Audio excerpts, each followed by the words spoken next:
So last night we got to see a pretty good indication of what some may deem a potential playoffs matchup. But before the game even started, I'm talking about Philadelphia versus the Nets, by the way. Obviously, the biggest hype was Ben Simmons, and it was reported that within the past decade, this was the most sought after ticket.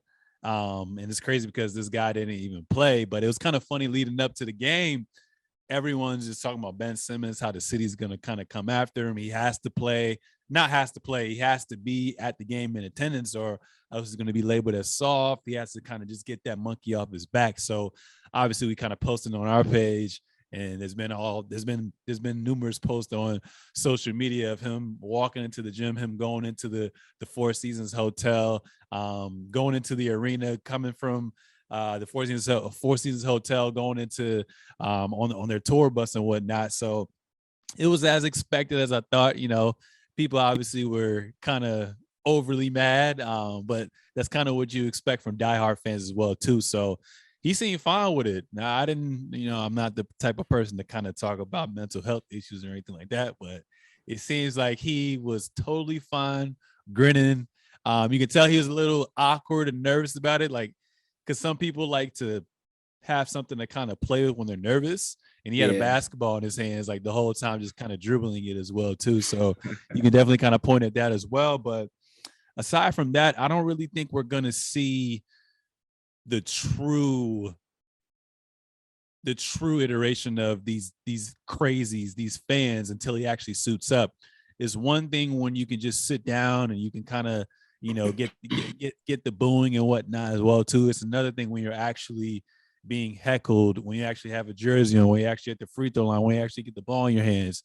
That's a whole different type of atmosphere. So I think it kind of helps to go a long way when you've had KD, who left the OKC number, went to the Warriors, came back, called him cupcake. It was kind of crazy. Or even when Kyrie left the Celtics, came back, till this day, he still has some fans who kind of hate him over there as well too. So it's only going to serve him better moving forward as well too. But to kind of just get into the game, man, start off relatively pretty well, but damn, it was a goddamn beatdown. Crazy. 29 damn near 30 point differential. The Brooklyn Nets won 129-100 as well too. I mean, to start off, I mean, like we said, the anticipation, the hype around the game. The first quarter started off relatively well. Everyone kind of seemed locked in as far as the superstars to kind of start off the game. Kyrie, laser focus. KD started off 5 of 5. Role players are stepping up. And B looked like, even though he wasn't efficient, he was damn near having his way getting to the free throw line, 10th and 19 free throws. Now, one person who I thought was going to play better, but didn't play that well at all, was James Harden. James Harden was 3 of 17 from the field, 11 points, 6 rebounds, 5 assists, 4 turnovers, and out of all plus minus, had the worst plus minus and -30 as well too. Now, I was talking to some of my friends, family members yesterday as well too, and they kind of said that, it's fine. It's fine. It's just, we tend to overreact. Obviously, it's not a playoff game, but we're saying when normally it's the playoffs, we're kind of like, oh my God, series over after one game. But this game kind of made me realize that the Nets won the trade, man. Obviously, like James Harden is a top tier talent. Like I said, it's just one game as well too. But for him to leave, the Nets shored up everything that they needed. Like we said, they needed a two-way defender. They got in Ben Simmons, who hasn't even suited up yet. And they needed another big body with Andre Drummond, who's going to give you anywhere between 20 to 25 minutes a night, give you some boards, give you some blocks. And he played relatively well. He played relatively well in the 21 minutes of action against Joel Embiid. Joel Embiid, like I said, was only 5 of 17 from the field, but just to have that extra body to kind of go alongside Claxton and Johnson, I think they served them well too. But Nets have depth.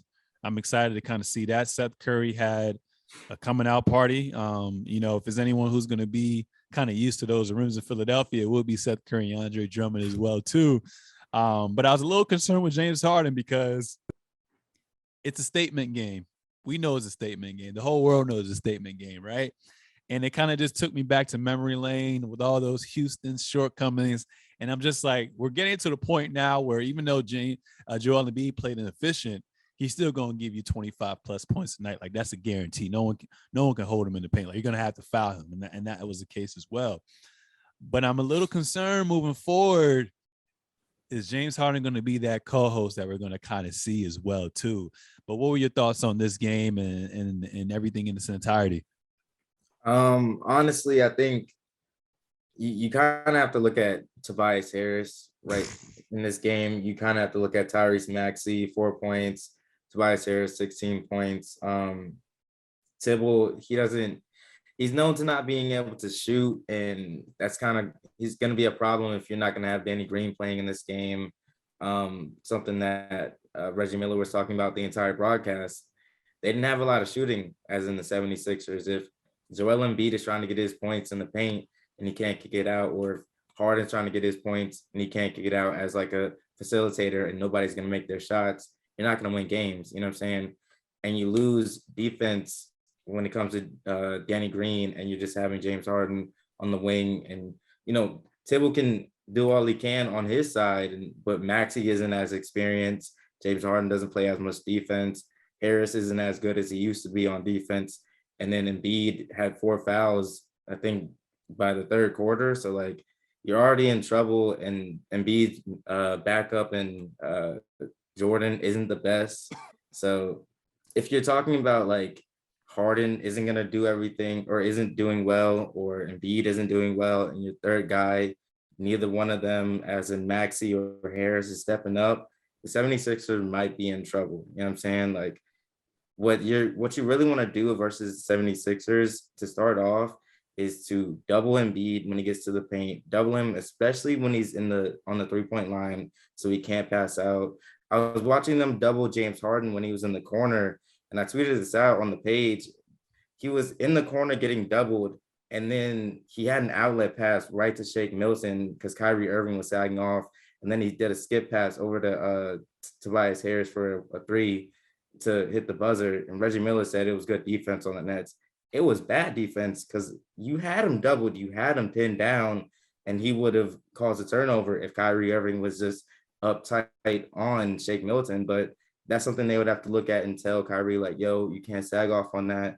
We had him pinned down. But for every other team, that's something you should look at. You know what I'm saying? If they're shooters, if he does get to pass it to Shake and Shake doesn't shoot it, or if he does shoot it and he misses because he's not the greatest 3-point shooter, or Tobias Harris, who doesn't come up in the biggest times, or in games like this, or in general all season, if he's going to kick it out to a guy like that and he's not going to step up, you're going to have to just look at pinning Harden or pinning Embiid and getting them into foul trouble, getting them off of their game. Granted, yeah, they might get their 15 points, like you said. Embiid is going to get his 25 a night and 10 rebounds. But tonight he had mad fouls. He, was off from the field. I think all of his points were mainly on the free throw line. You're going to have to foul him. But the game plan is to pin him down, make him nervous, make it a tough basket for all of them during the night. And that's how you can beat the 76ers. Now, if you're talking about who won the trade, I still got to see Ben Simmons play, but I personally think the Nets have won the trade to begin with. As you know, I'm a Ben Simmons guy, so it's only going to be going up from here. Yeah, honestly. And the whole time I was talking with my cousin, my brother last night too. And we were like, yo, like, what's going to be the potential starting lineup? I mean, if Drummond and Brown can coexist on the floor together, they played a good amount of minutes together, damn near 10, 15 minutes together.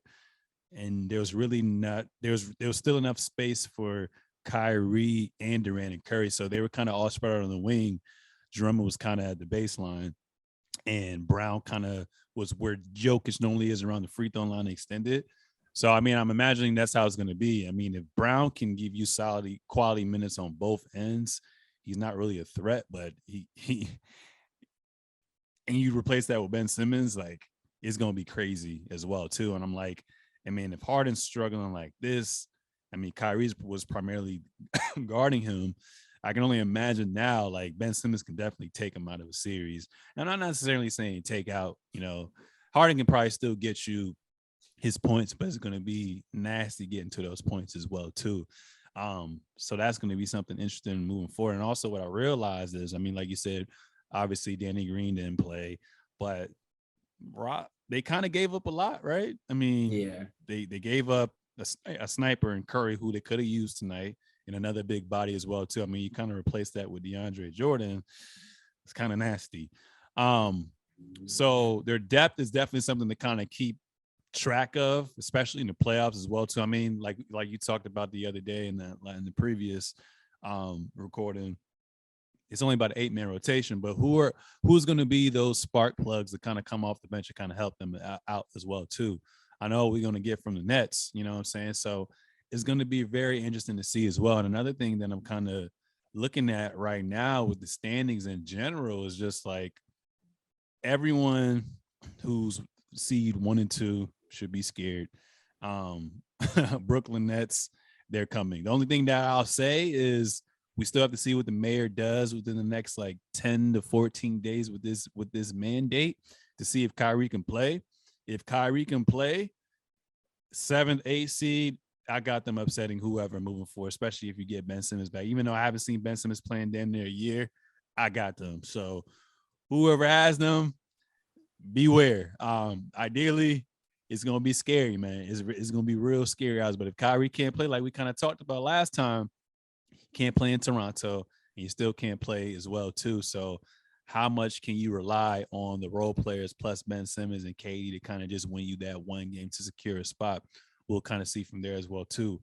If I'm Philly, I may want to kind of self-sabotage and start to rest my star players and try to let Chicago get that 3 seed and just slide to the 4-5 seed to avoid playing the Nets in the second round, because that's kind of nasty if you're going to have to play them in the best of 7 series. But it's going to be kind of interesting to see as well too. But other than that, man, it's one game. I don't want to tend to overreact, but you kind of can see different weaknesses that teams can kind of exploit, like Philadelphia's transition defense for once. When you continuously swing the ball, they're going to kind of give up after that third swing. So there's a lot of things to kind of take away from that game. But I assume that since it was a home game, the role players are going to step up. I didn't expect Maxey to kind of go 2 of 7 and kind of essentially get shut down. But it's encouraging to see Tobias Harris be efficient. But James Harden, it starts with the tone being set from the defensive end and also the tone being set offensively with James Harden and Joel Embiid as well too. So now I'm thinking, who's going to actually be that third option? Is it going to be Tobias? Is it going to be Maxey? Maxey's going to have to be that guy. And I'm just kind of worried on kind of like that Tyler Hero stance from last year. All right, you played well in the bubble. You play relatively well. But what are you going to do when you actually have pressure on you for the first time in the playoffs? So those are definitely some things to kind of take away from as well too. But other than that, just a regular season game. Looking forward to seeing what Brooklyn does moving forward. If they can kind of, catch up with even potentially Cleveland now that Allen's out, or see what happens with Raptors with Fred VanVleet in and out. I think OG and Anunoby just got hurt. So it's going to be pretty interesting to see moving forward how everything kind of pans out, if they're actually going to be in the playing game or sneak up to the 6th seed.